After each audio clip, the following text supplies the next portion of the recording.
I just turned 30. My 30th birthday was on March 3rd, 2025. And it felt very normal. It feels right that I am 30 years old. There was a lot of anticipation about this number, as there usually are about the big numbers, but especially in the weeks leading up to it. It's just like, yeah, no, I am 30. There's no feeling like I haven't lived enough or gotten enough maturity or life experience to get to this place. There's not even all that much feeling lately of like, man, I should have done more in my 20s. I know everybody likes to make videos, or if not in a video format, they like to lament about, ways that they, quote, wasted their 20s. But I don't think I really wasted anything. I think I just learned a lot. And made a lot of mistakes that I won't repeat in the future because I had to make them before to learn that. I'll make different mistakes in the future. Hopefully, probably. But I do think I just kind of want to dish on 5 random, not complete list of truths that I just have very front and center in my mind these days as I reach this big sort of milestone. I'm also getting over a sickness. That was one of my 30th birthday presents. It's actually a funny story that I wasn't planning to stay up till midnight to ring in my 30th birthday, but then I woke up in the middle of the night with a bad cough, and then it was right about midnight. So I was like, heck yeah! So inadvertently, I was there for the milestone. I was there. So the first thing I want to talk about is that in the future, I don't know when it will be. Might be a month from now, might be a year from now. I'm going to look back at what I think now and what I say here to some degree and just my general worldview, and I'm going to be astonished by how naive I was. There's no escaping it. That used to be so hard for me to take, especially in this format of making a video that will stay on the internet forever, potentially, unless I choose to take it down. But, documenting any thought for any reason. I am never totally immune to my ideas becoming outdated to my future worldviews. I'm not immune to it. It is inevitable. It is inevitable. Especially if I want to grow and advance in any way, which I do. But the beautiful thing is I don't even have a choice. I'm going to grow and advance and deepen my experience, no matter what I do. I've only previously wanted to say anything if I knew for an absolute fact that it would be evergreen.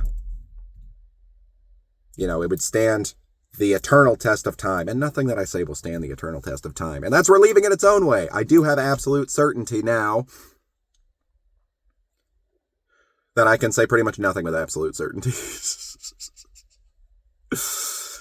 The next thing is that I can't do anything for the sake of making anybody think or feel any sort of way about me. I just can't do it. I don't want to say that I really have a lot of regrets, but the closest thing to what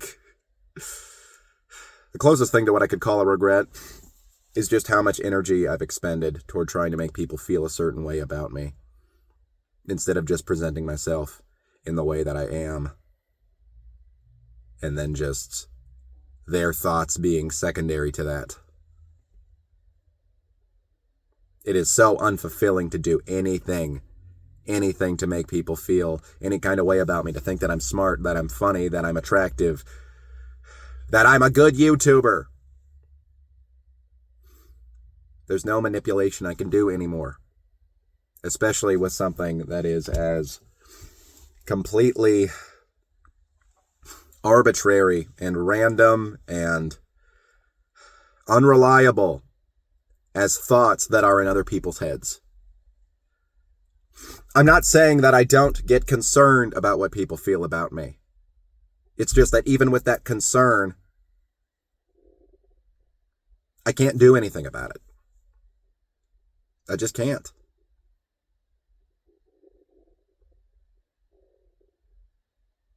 People can feel a certain way about me that I don't like, and even though I don't like it, it will be the right way for them to feel about me, because I'm acting authentically, because I'm just doing what's happening in me.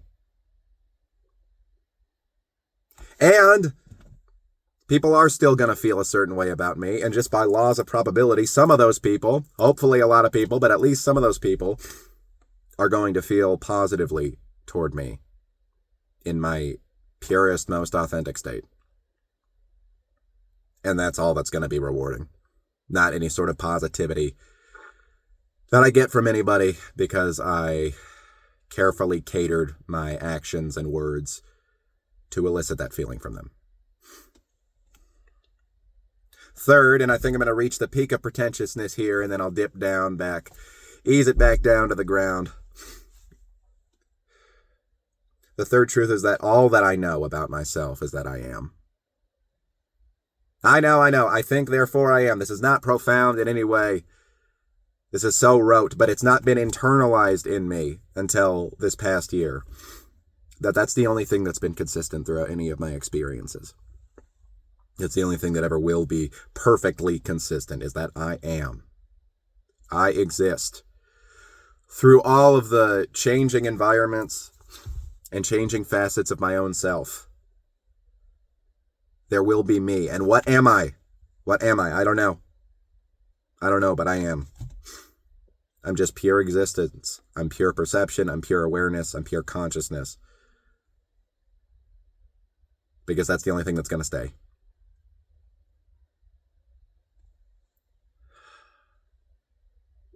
Yeah, I'm just going to leave that one there. The fourth one is that everything is okay. I'm not saying that I am permanently in a state of peace and calm and complete acceptance of everything.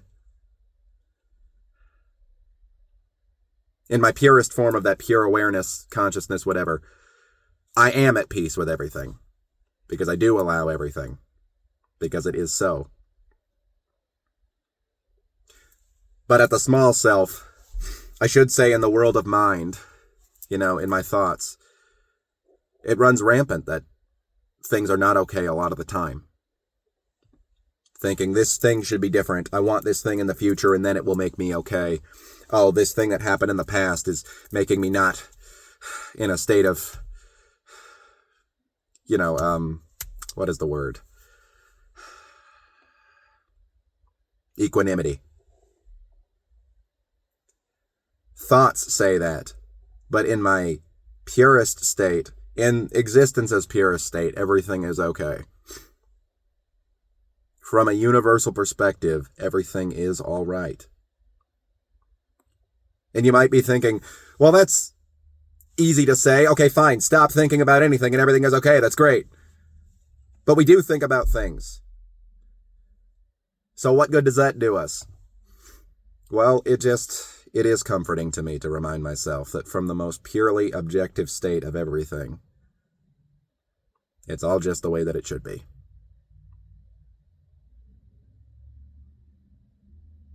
Regardless of how much I think that it is not at times. Just the reminder to myself that in the Absolute's eyes, it is all okay. That automatically makes even my small self, little Joe here, feel a little bit more okay. In an ideal world, he's perfectly in line with the Absolute. And maybe that's way too extreme of a goal that he's never going to achieve.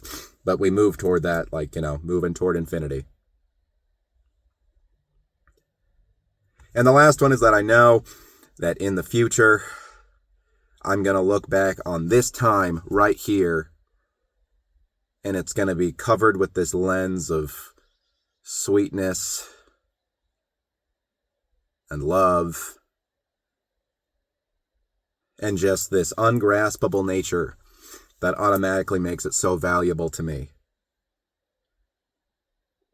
Times in the past where I've been super upset, I look back at those times and I still am like, oh, but to bring me back there. Partly because of, number one, I was naive back then. Oh, bring me back there with my naivete about the world. But with the intelligence and maturity that I have now, and I will take that moment for exactly how beautiful it is. I know that I'm going to do that about right now, and I am not looking at the world with that pristine lens at this exact moment. But I will see how pristine it was in the future. And again, automatically, by reminding myself of that, this moment does become just a bit more pristine, just exactly as it is. Because in the grand perspective of everything is pristine. And I am pristine. I'm a pristine 30-year-old in this magical world.